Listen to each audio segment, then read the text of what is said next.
একদিকে গণহত্যা ও মানবতাবিরোধী অপরাধের অভিযোগে বিচারের মুখোমুখি করতে বাংলাদেশের সাবেক প্রধানমন্ত্রী শেখ হাসিনাকে ফেরত পাঠাতে বলছে বাংলাদেশ। অন্যদিকে ভারত তখনই শেখ হাসিনার ভিসার মেয়াদ বাড়িয়ে দিয়েছে, এমনটাই বলছে দেশটির সংবাদ মাধ্যমে। বিষয়টি সম্পর্কে জানেন এমন ব্যক্তিদের বরাতে হিন্দুস্তান টাইমস এক প্রতিবেদনে বলছে, শেখ হাসিনার ভারতবাস দীর্ঘায়িত করার সুযোগ দিতে সম্প্রতি তার ভিসার মেয়াদ বাড়ানো হয়। তবে শেখ হাসিনাকে ভারতে রাজনৈতিক আশ্রয় দেওয়ার যে গুঞ্জন রয়েছে তা উড়িয়ে দিয়েছে ওই সূত্রগুলো। কারণ শরণার্থী এবং রাজনৈতিক আশ্রয়ের মতো বিষয়গুলো নিয়ে ভারতে সুনির্দিষ্ট কোনো আইন নেই। ভারত ঠিক কবে শেখ হাসিনার ভিসার মেয়াদ বাড়িয়েছে এবং কতদিনের জন্য বাড়িয়েছে সেসব কোনো তথ্যই মেলেনি হিন্দুস্তান টাইমসের ওই প্রতিবেদনে।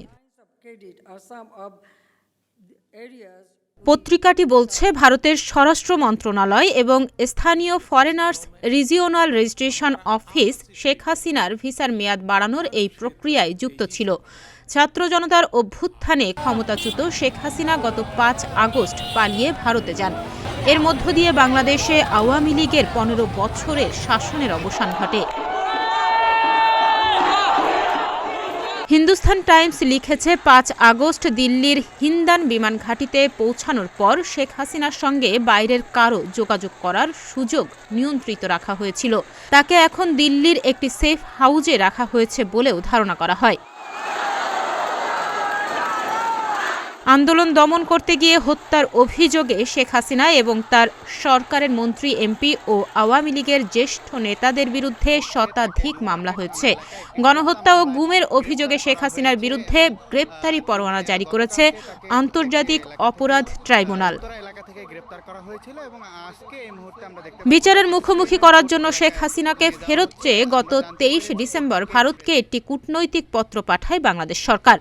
ভারতীয় কর্মকর্তাদের বরাত দিয়ে হিন্দুস্তান টাইমস লিখেছে, দিল্লি সম্ভবত ওই পত্রের কোনো জবাব দেবে না, কারণ তাদের ভাষায় প্রত্যর্পণের জন্য যে ধরনের প্রক্রিয়া অনুসরণ করতে হয় এক্ষেত্রে তা করা হয়নি।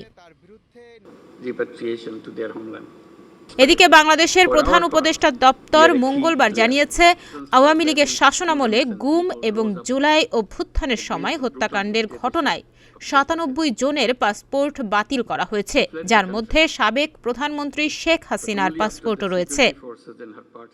তাহনিয়া ইয়াসমিন, প্রতিদিনের বাংলাদেশ।